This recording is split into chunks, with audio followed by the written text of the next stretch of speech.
Hey friends, hello YouTubers, what's up? I am extremely tired, so I know I'm blurry-eyed, but I really wanted to go ahead and make a video update.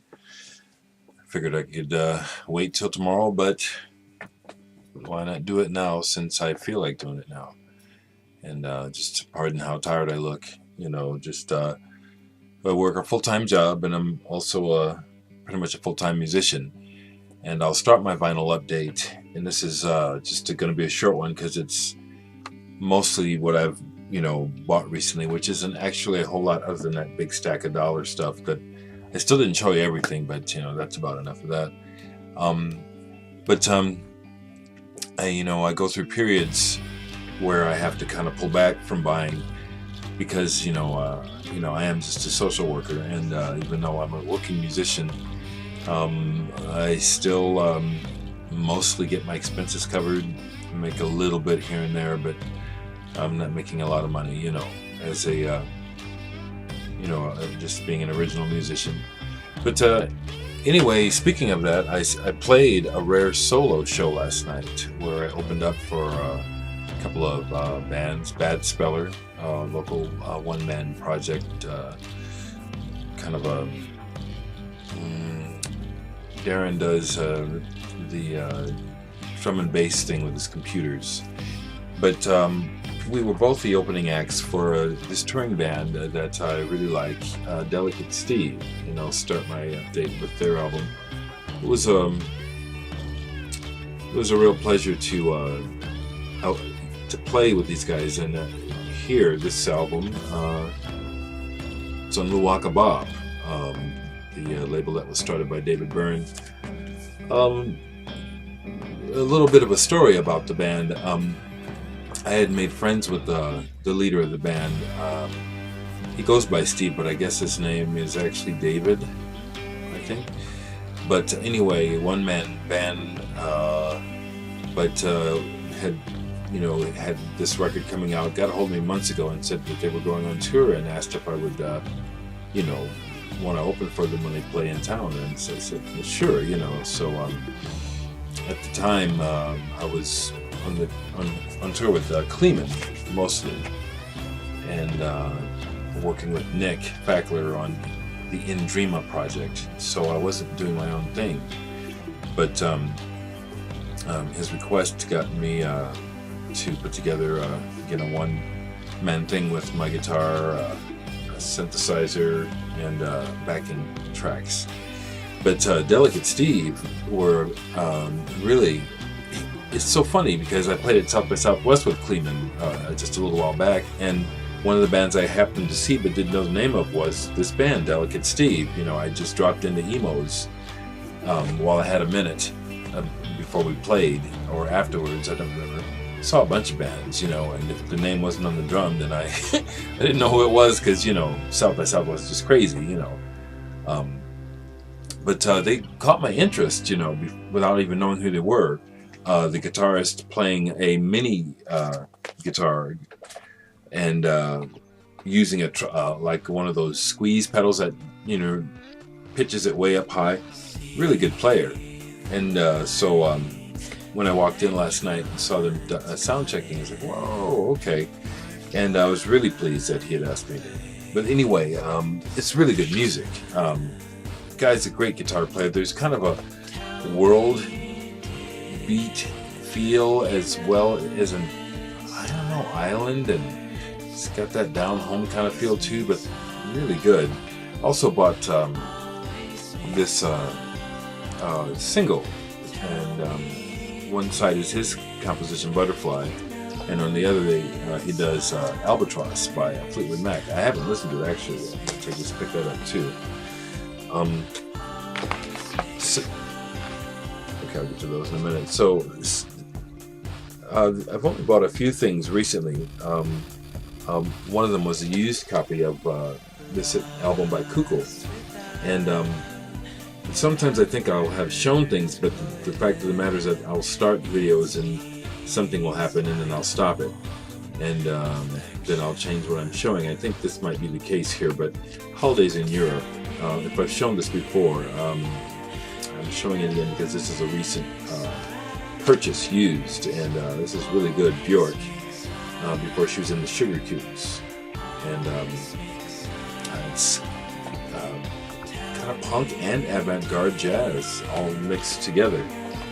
I can't remember if I showed this, but this is Vampire Cant, which is the combination of Vampire Belt and Cant. This is a Load Records release. I don't know if I've shown this, but this is really pretty cool. Chris Corsano on drums and the guitarist. Look at his name again.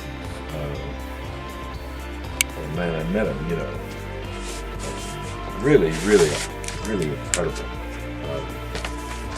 music. Noisy but constructive. I have to put that on.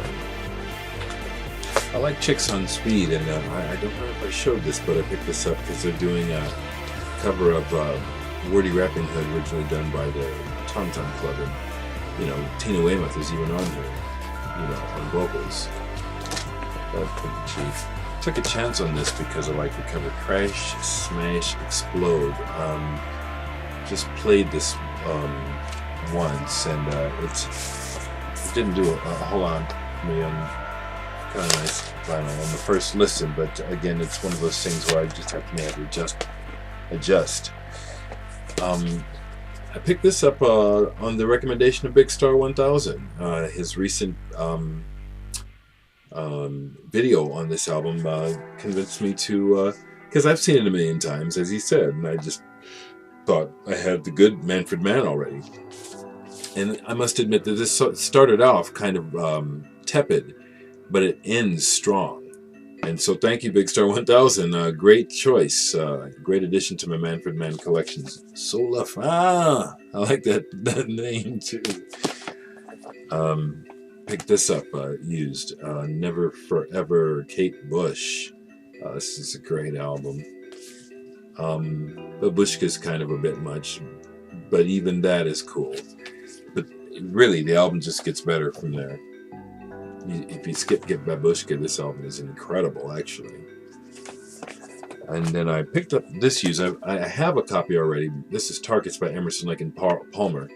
I picked it up because it's on Island, and you know, living in America, it was originally on Cotillion, and then it was reissued a bunch of times on Atlantic, which Cotillion was a subsidiary of. So, seeing on the original label it was released on Island, you know, I said, yeah, it was what, maybe $6, and I thought I'd go ahead and show, because I'm getting ready to go to Kansas City this weekend and see Jeff Beck, and he'll be featuring this album, his latest one, Emotion and Commotion, which I think is fantastic. You know, just Jeff Beck is one of my favorite guitar players. He absolutely is. The man is you know, we have to just keep using the superlatives.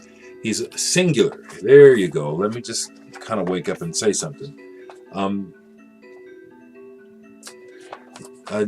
You don't hear people saying, "Oh, that sounds like Jeff Beck," do you? Think about it. You folks that no, you don't, because Jeff Beck, the way that he works that guitar and how he shoots from the hip, not a guitar player who really thinks out a whole lot of his solos so much, as opposed to just letting it fly, you know. And sometimes what happens is just incredible.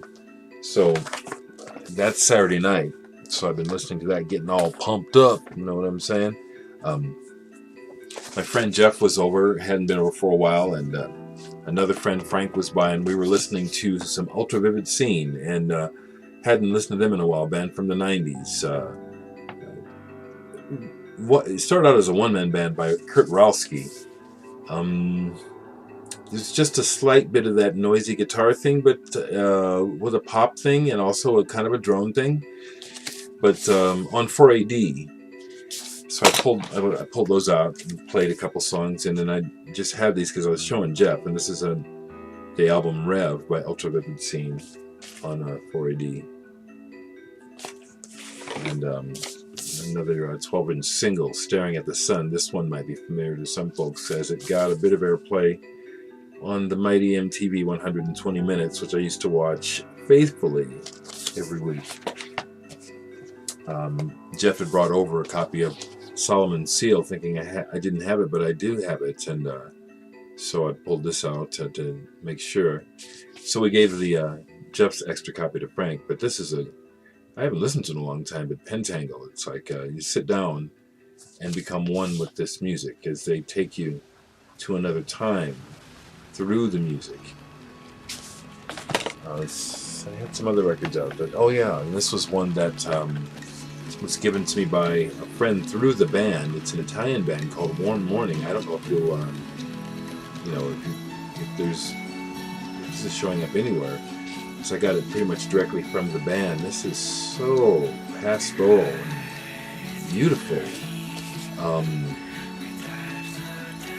It looks just like the cover, and I don't know if this is has any distribution at all. It must, but Too Far from the Stars. Just modern Italian independent band making some really beautiful music. Have that out. Had one. On the show. Well, I certainly have more records I can show. Can I show this? The Monkeys. I just picked up another copy of this. This is a nice UK mono version of Pisces, Aquarius, Capricorn, and Jones Limited. It's actually kind of a cool album. But, oh, that's right, these singles. These are a couple more singles. When I saw Acid Mother's Temple, we got to see this band open, Shilpare and her Happy Hookers. And that was a whole nother ball of wax besides the Acid Mother's. Pretty kind of punky and just kind of almost mad in a way. Shilpare, she could really belt them out. Really liked him. And then when I bought Radiohead, the record store just gave me this promo of the Elton John Leon Russell. This is on Elton John's new release, and I was pleasantly surprised that I liked it.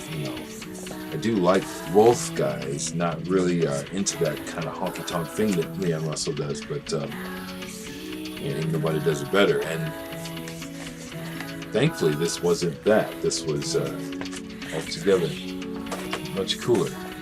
So I hope this video finds everyone doing well. Just want to also echo some of the words that Mr. Hall of Fame said in his most recent video about Dark Side of the Moon, that really hoping that folks can just understand what's been going on here and what is going on here, which is a sharing of a deep love of music and the art form that is associated with it, which is primarily the album, but also the cassette, also the CD, reel-to-reel, and all of the things that go with it. And we're just expressing our thoughts and our opinions, and I would just really like to encourage folks to think about the fact that that's really all that's happening. If you stop and think about it, a person just sharing their thoughts has nothing to do with assaulting another person or somehow threatening that person, because again, we live in our minds more than anywhere else. When you stop and think about it, we live in this world, but we're navigating it through the perception in our head, and everyone's perception is different. It's not the same.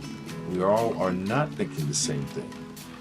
We're working with the same equipment, but what we come up with is completely unique. And so I would certainly hope that folks can understand that this is just sacred, this time in these videos. We just really want people to just really get along. There's really absolutely no reason to not get along and have room for everyone just saying what's on their minds, without people taking it personally. Try to understand, when people are speaking, they're sharing, they're not attacking. It's a perception, you know. So yeah, the vinyl community is boss. All you bad mothers. I'll see you soon. All right. Take care.